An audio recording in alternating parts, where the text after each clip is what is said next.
여러분 개인적으로 여러분들을 존경하고 좋아하는 사람들이 있지 않습니까? 저는 개인적으로 목사님 가운데 지금은 하나님의 부르심을 받은 그 한신교회를 담임하셨던 이중표 목사님, 그 목사님을 참 존경하고 사랑합니다. 근데 제가 이 목사님을 존경하고 사랑하는 이유가 뭘까? 이렇게 한번 고민해 봤어요. 물론 이분께서 별세의 신앙이라는 그 모토로 목회를 계속 하셨고, 그 자신이 이 세상에 살면서 산자 같으나 죽은 자처럼 하나님 앞에 충성했던 사람이 이중표 목사님이었습니다. 근데 제가 이 목사님을 좋아하는 이유가 또 한 가지가 있더라고요. 그래서 그게 뭐였을까 했는데, 이분이 한 번은 저희 교회에 오셔서 집회를 하셨는데, 이분이 설교 가운데서 그러시더라고요. 저는 유행가 가사를 불러도 하나님의 은혜가 떠오르고 그 가사를 통해서 은혜를 받아서 눈물을 흘린다는 거예요. 그래서 이분이 한 소절을 부르는데, 사랑해 당신을 정말로 사랑해. 보통 사람은 연인을 생각하는데 이분은 예수님을 생각하는 거예요. 당신이 내 곁을 떠나간 뒤에 얼마나 울었는지 모른다, 이렇게 고백하면서 눈물을 쫙 흘린다는 것입니다.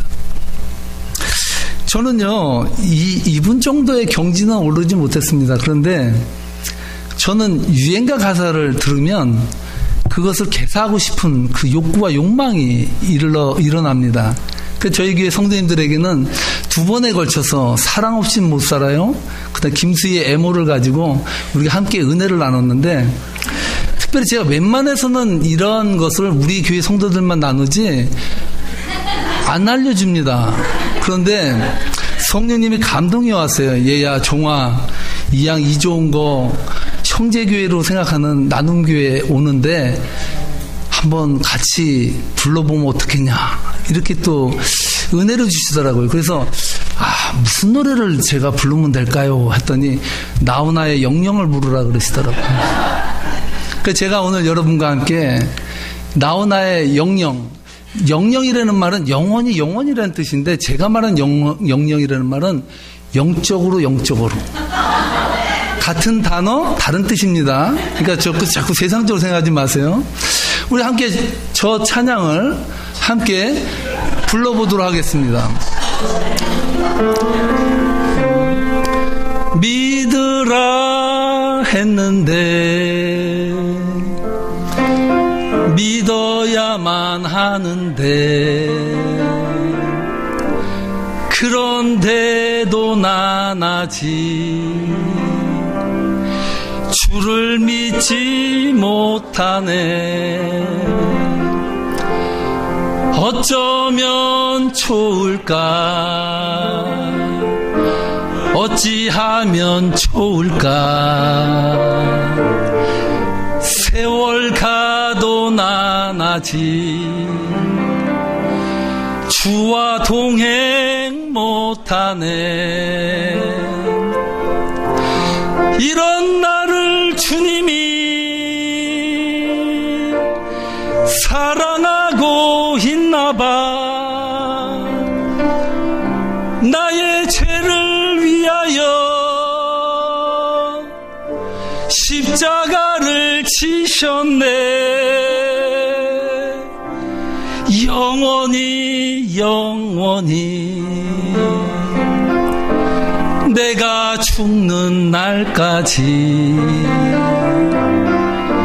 아니 내가 죽어도 주님 함께 할 거야. 아멘은 안 해도 됩니다. 근데 제가 지난번에 사랑 없이 못 살아요 애모를 불렀는데, 성도님들한테 전화가 오는 거예요. 아니 그거 어떻게 불렀죠? 가사가 가물가물하다고.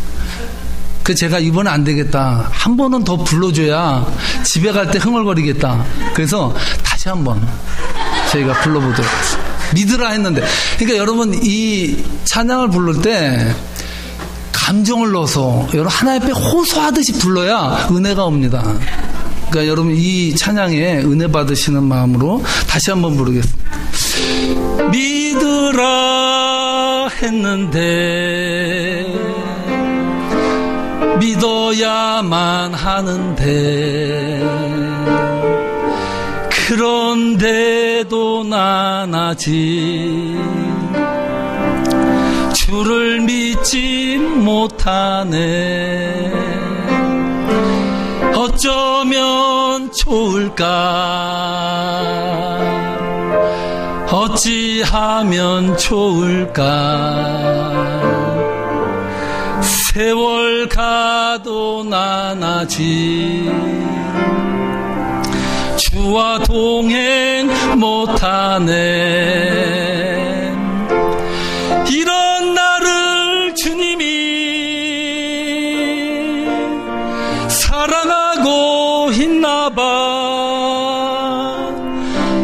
나의 죄를 위하여 십자가를 지셨네. 영원히 내가 죽는 날까지, 아니 내가 죽어도 주님 함께 할 거야.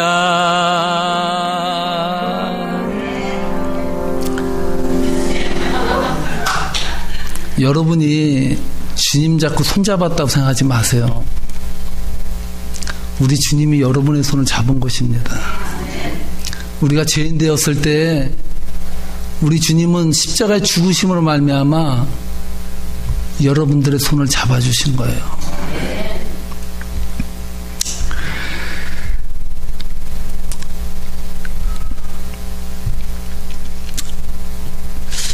역시 제가 두 번째 부르니까 이제 좀 감정이 많이 살아나는 것 같고 영적으로 주님과 이렇게 가까워지는 그런 느낌이 듭니다. 여러분 찬양을 할 때는 입으로 부르지 마세요. 찬양 부를 때는 정말 온 마음을 들여서 하나님 앞에 드리면 하나님이 그것만큼 기쁘게 받으시는 게 없어요. 그래서 앞으로 여러분 나눔교회에 가셔서도 찬양할 때는 일사각오로 죽는다는 심정으로 여러분 그렇게 부르셔야 응답이 옵니다. 꼭 기억해 주시고요. 독일의 유명한 무신론자인 잉거슬이라는 사람이 있었습니다. 이 사람은 얼마나 하나님에 대해서 저주를 퍼부었는지 각 지역을 다니면서 하나님이 없다라는 것을 강연을 하고 돌아다녔던 사람이 이 잉거슬이라는 사람이에요. 한 번은 잉거슬이 강연을 다 하고 나서 마칠 때쯤에 이렇게 말했습니다. 여러분, 제가 지금부터 하나님을 저주하겠습니다. 10분 동안 하나님을 시컷 저주할 텐데 저에게 벼락이 떨어지는지 한번 봐주시기 바랍니다. 그랬더니 시계를 풀러놓고 하늘에다 대고 하나님에 대해서 온갖 욕을 다 퍼부은 거예요. 10분이 다 지났습니다. 기세가 등등해서 잉거슬이 말합니다. 여러분 보셨죠? 저에게 무슨 일이 일어났습니까? 아무 일도 일어나지 않았습니다. 하나님은 없어요. 그렇게 얘기해 버렸습니다. 이 말을 들었던 옆에 있는 한 노인이 이 잉거슬에게 다가와서 이렇게 말합니다. 오늘 당신은 이 세상에 하나님이 없다라는 것을 증거한 것이 아니라 하나님이 당신과 전혀 상관이 없는 인생이라는 것을 증거한 것이다. 적어도 내가 믿는 하나님은 내가 바른 길을 가지 아니할 때 채찍을 드시기도 하시고, 내가 정말 절망 가운데 있을 때 나를 보듬어 안아주시면서 사랑한다 아들아, 이렇게 말해주신 분인데 오늘 당신에게는 하나님이 전혀 간섭하지 아니하시는 인생임을 내가 지금 알게 되었다고 이렇게 고백했다는 것입니다.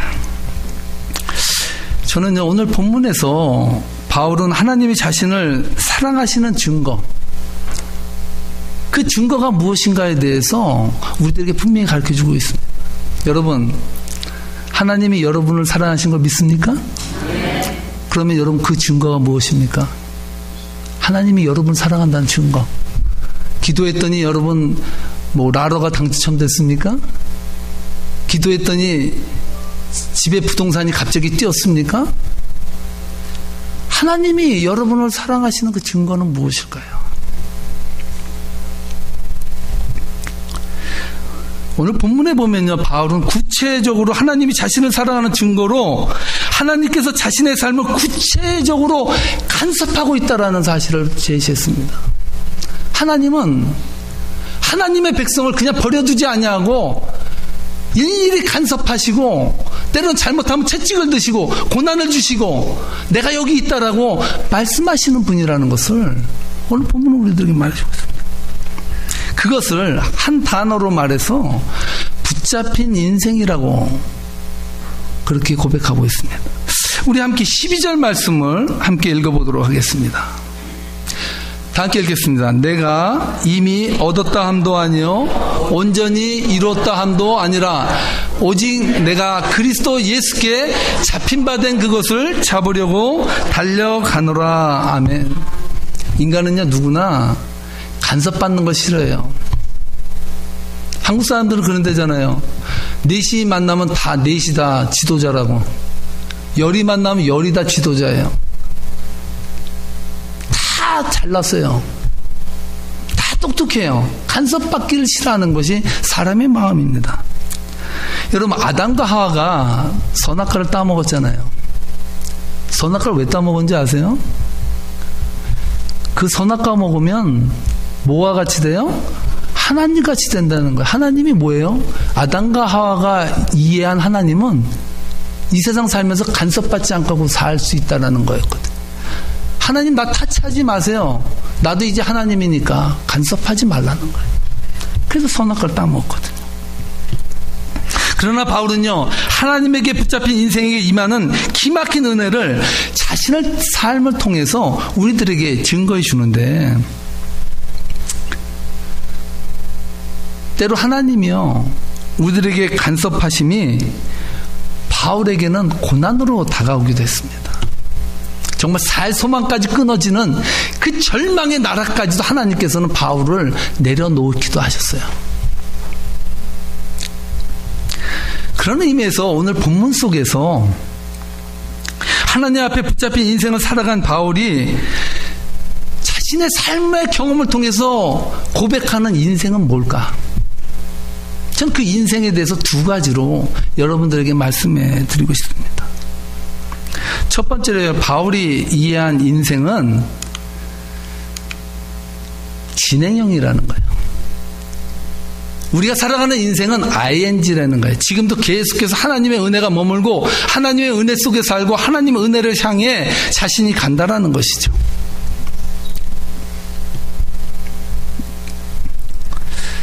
12절 말씀을 다시 한번 읽어보겠습니다.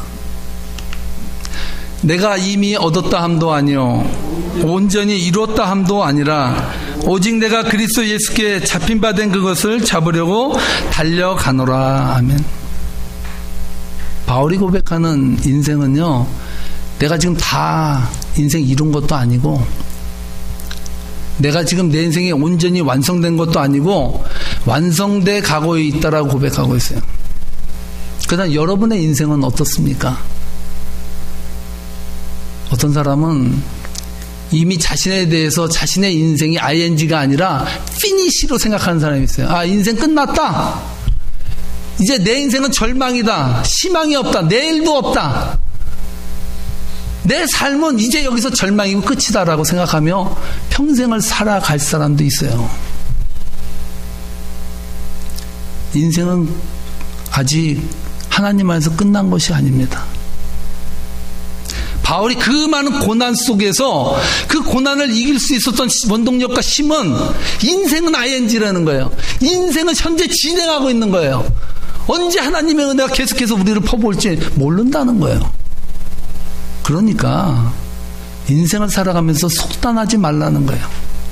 내가 잘났다고, 내가 가진 것이 있다고, 내 지식이 많다고 교만하게 인생에 대해서 논하지 말고, 내 인생이 너무 처절하고 어렵다고 해서 내 인생에 닥친 모든 것들이 나로 하여금 얽매인다고 해서 거기서 좌절하고 포기하지 말고 인생은 하나님 나라에 갈 때까지 ING라는 거예요.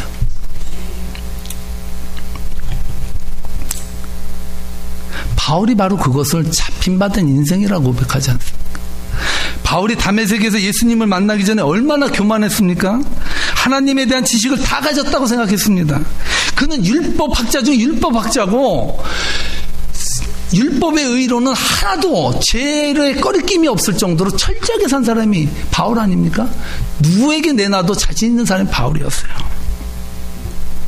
그런데 여러분, 우리들의 눈으로 볼 때 세상적으로 축복이 영적으로 저주일 수 있습니다. 때로는 우리 육신에 당하는 고통이나 어려움이나 환난이 영적으로는 은혜의 삶이 될 수 있다는 거예요. 속단하지 말라는 거예요.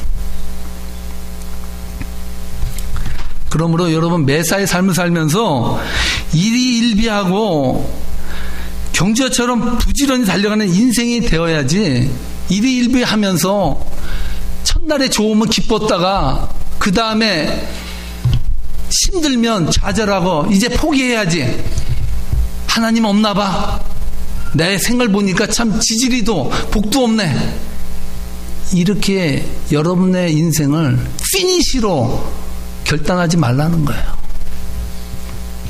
두 번째로 바울이 오늘 본문을 통해서 우리들에게 주는 메시지는, 따라하시기 바랍니다. 인생은 미래형이다. 바울은요, 인생을 살아갈 때 현재를 살아갔지만 미래를 향해서 살아갔다는 거예요. 13절 말씀을 함께 보도록 하겠습니다. 13절 말씀입니다. 시작. 형제들아, 나는 아직 내가 잡은 줄로 여기지 아니하고 오직 한 일, 즉 뒤에 있는 것은 잊어버리고 앞에 있는 것을 잡으려고. 바울의 인생이 예수님을 만나고 나서 가장 큰 축복이 뭔지 아십니까? 과거의, 지난날 과거가 현재의 인생에 발목을 잡지 않는다는 거예요. 얼마나 많은 사람들이 이 과거에 매여서 이 현재의 삶에, 이 귀한, 이 고귀한 하나님 우리에게 부여해 주신 그 인생을 얼마나 낙담하며 허비하며 좌절하며 방황하며 그렇게 사는 사람들이 얼마나 많습니까? 바울은 과거는 과거일 뿐이라고 선언하고 있습니다.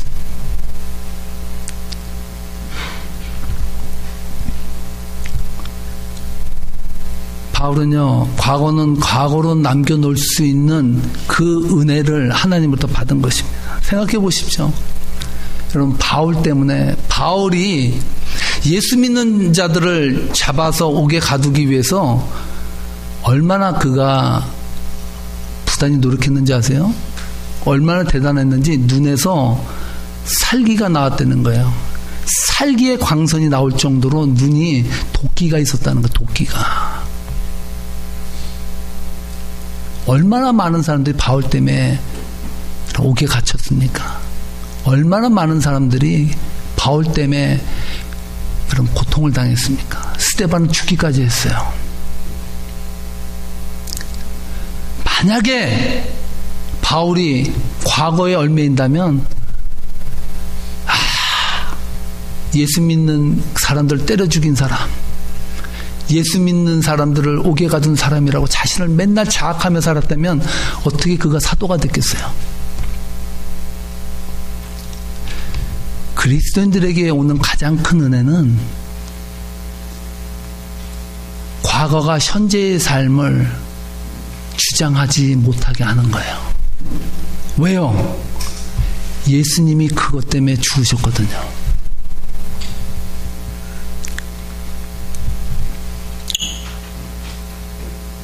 누가복음 9장 62절에 보면요, 예수님께서 이렇게 말해요.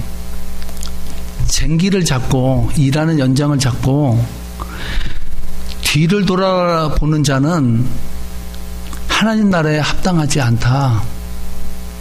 무슨 말입니까? 일을 하는 사람은 뒤를 보지 말고 앞을 향해 가라는 거죠. 저희 아버지는 예수님을 영접한 지가 얼마 안 됩니다.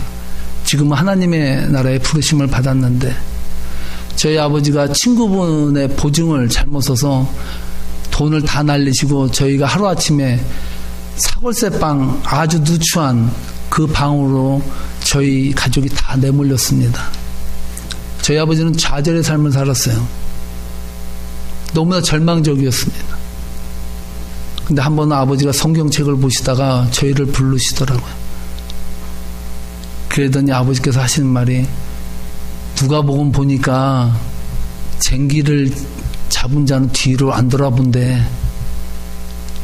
내가 비록 망하고 다 청산되고 하나도 없지만 그래도 나는 앞으로 뒤를 안 보기로 했다. 이렇게 말씀하시더라고요. 하나님만이 줄 수 있는 은혜예요. 세상은 사람 때문에 실망하고요. 사람 때문에 원수 맺고 여러분 고통과 고난 때문에 인생 좌절하고 그렇게 살아가지만 예수 그리스도를 믿는 사람에게는 뒤의 것은 잊어버리고 표대를 향해서 앞만 보고 향해 가는 저돌적인 야성을 하나님께서 우리들에게 부여해 주신다는 것입니다. 바울은요, 기꺼이 자신을 그리스도의 종이라고 말했습니다. 근데 뭐 목회자도 종님, 뭐 종이 뭐 님이 어디 있습니까? 종은 종이지. 종이라 그러니까 뭔가 좀 고귀하게 느껴져요. 근데 원문을 보면 좀 더 리얼해요. 바울은요, 자신을 표현할 때 그리스도의 노예라고 말했어요. 노예. 로마의 식민지 하에서 노예가 어떤 삶을 살았는지 아십니까? 노예는요, 자기가 없어요. 오직 주인이 하라는 대로 할 때 노예로서의 가치가 있는 거예요. 바울은 자신의 인생을 다 내려놓고 세상 말로 계급장 띄고 그리스도의 노예로 살기로 작정한 것입니다. 할렐루야. 이번 나눔교회가 연합했습니다. 전무후무한 일이고 이 연합을 통해서 하나님께서 크신 역사를 이루실 줄 믿습니다. 저는 제 친구 목사지만 김영문 목사님 정말 친구지만 인생의 동반자로 저는 존경합니다. 정말 김영문 목사님 같은 분 찾아보기 힘듭니다. 귀한 목사님 여러분 모셨는데 여러분 귀한 목사님과 함께 그리스도의 노예로 사시기를 주님의 이름으로 축복합니다. 여러분들의 것을 내려놓을 때 거기서 연합이 오고 바울에게 임한 그 놀라운 능력이 임한다는 사실입니다. 사랑하는 성도 여러분, 그리스도인들은 잡힌 인생을 살아간 사람이에요. 자꾸 세상에서 잡으려고 하지 말고 그리스도 안에서 잡힌 인생으로 여러분들이 무엇을 할 것인가를 계속 물으시기를 주님의 이름으로 축복합니다. 그럴 때 여러분들의 인생을 통해서 하나님께서 놀라운 은혜로 함께 하실 줄 믿습니다. 기도하시겠습니다.